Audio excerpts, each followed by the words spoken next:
عید الاضحیٰ کے لیے جانور کا انتخاب ایک ایسا مرحلہ ہے جس سے ہم سب گزرتے ہیں، لیکن کیا یہ محض ایک روایتی خریداری ہے؟ بالکل نہیں۔ آج ہم جس دلچسپ گائیڈ کا جائزہ لے رہے ہیں وہ اس پوری سوچ کو بدل کر رکھ دیتی ہے۔ یہ تحریر ہمیں بتاتی ہے کہ قربانی محض ایک رسم نہیں بلکہ ایک انتہائی گہرا فلسفہ ہے۔ تو چلیے سیدھے موضوع کی طرف چلتے ہیں۔ اس اہم موضوع کو ہم 5 حصوں میں بانٹ کر سمجھیں گے۔ پہلا، قربانی کی حقیقت اور اہمیت۔ دوسرا، بہترین تحفے کا انتخاب۔ تیسرا، جانوروں میں فضیلت کی ترتیب۔ چوتھا، گوشت کی مقدار اور نفع۔ اور پانچواں، مالی وسعت کے مطابق انتخاب۔ آگے بڑھنے سے پہلے ذرا اس مکمل بصری گائیڈ پر ایک نظر ڈالتے ہیں جس پر ہماری آج کی یہ گفتگو مبنی ہے۔ یہ کوئی عام سی فہرست نہیں ہے، بلکہ یہ ایک ایسا فریم ورک ہے جو قربانی کو ایک روایتی عادت سے نکال کر اپنے مال کو بہترین انداز میں پیش کرنے کے ایک عظیم روحانی عمل تک لے جاتا ہے۔ یہ ایک بہت ہی شعوری فیصلہ ہے اور ہم آج اسی کے ہر پہلو کو ڈیکوڈ کریں گے۔ تو سب سے پہلے بات کرتے ہیں قربانی کی حقیقت اور اس کی اہمیت کی۔ یہ وہ بنیاد ہے جس پر باقی ساری عمارت کھڑی ہے۔ یہاں جو نقطہ اٹھایا گیا ہے وہ ہماری عام سوچ کو سیدھا چیلنج کرتا ہے۔ عموماً ہوتا یہ ہے کہ اسے محض ایک سالانہ رسم سمجھ لیا جاتا ہے نا؟ لیکن یہ گائیڈ واضح کرتی ہے کہ یہ ایک عظیم عبادت ہے، اور سب سے اہم بات یہ کہ اللہ کی راہ میں اپنا بہترین مال پیش کرنا ہی اصل میں تقویٰ کی نشانی ہے۔ یعنی مقصد صرف جانور قربان کرنا نہیں، بلکہ اپنے مال کا بہترین حصہ پیش کرنے کا سچا جذبہ ہے۔ اب اس تقویٰ یا پرہیزگاری کو ذرا عملی زاویے سے دیکھتے ہیں۔ قربانی کے حوالے سے تقویٰ کا آخر مطلب کیا ہے؟ دراصل یہ وہ اندرونی شعور ہے جو انسان کو محض فرض اتارنے یا کم از کم ضرورت پوری کرنے سے روکتا ہے، بلکہ یہ شعور ترغیب دیتا ہے کہ بہترین مال پیش کیا جائے۔ یہ دیکھنا واقعی حیران کن ہے کہ کیسے ایک خالص اندرونی نیت جانور خریدنے جیسے ایک ظاہری عمل کو بالکل ہی بدل کر رکھ دیتی ہے۔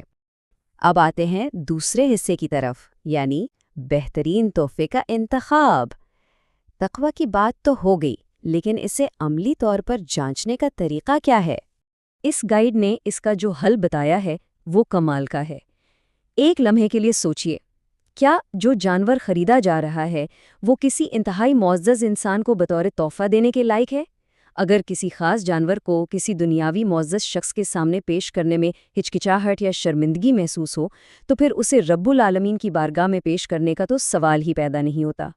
یہ ایک ایسا طاقتور پیمانہ ہے جو انتخاب کی پوری سوچ کو ہی بدل دیتا ہے۔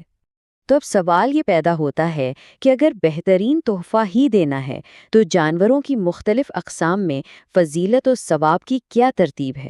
یہی ہمارے تیسرے حصے کا موضوع ہے۔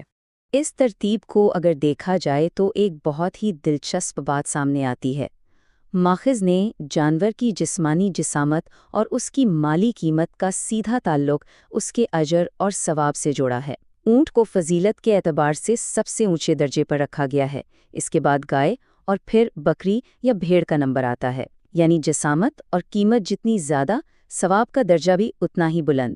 یہ ایک بہت ہی واضح اور منطقی اصول ہے۔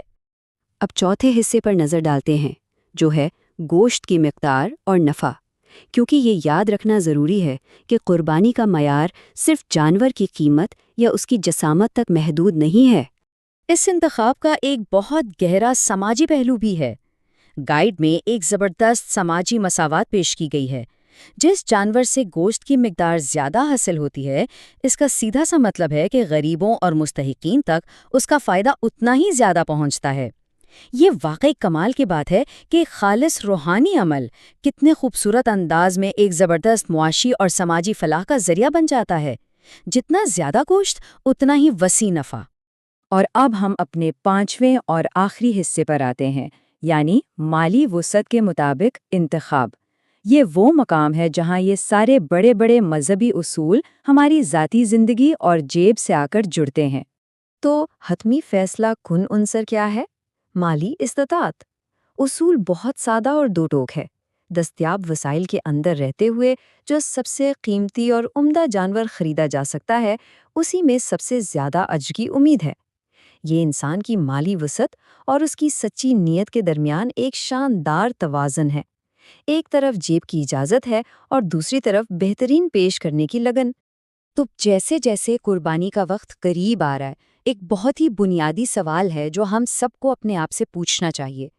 کیا جو جانور منتخب کیا جا رہا ہے وہ واقعی مالی استطاعت اور دلی عقیدت کی سچی عکاسی کرتا ہے؟ کیا یہ صرف ایک سالانہ خانہ پوری ہے یا واقعی وہ بہترین تحفہ ہے جو پیش کرنے کی استطاعت موجود ہے؟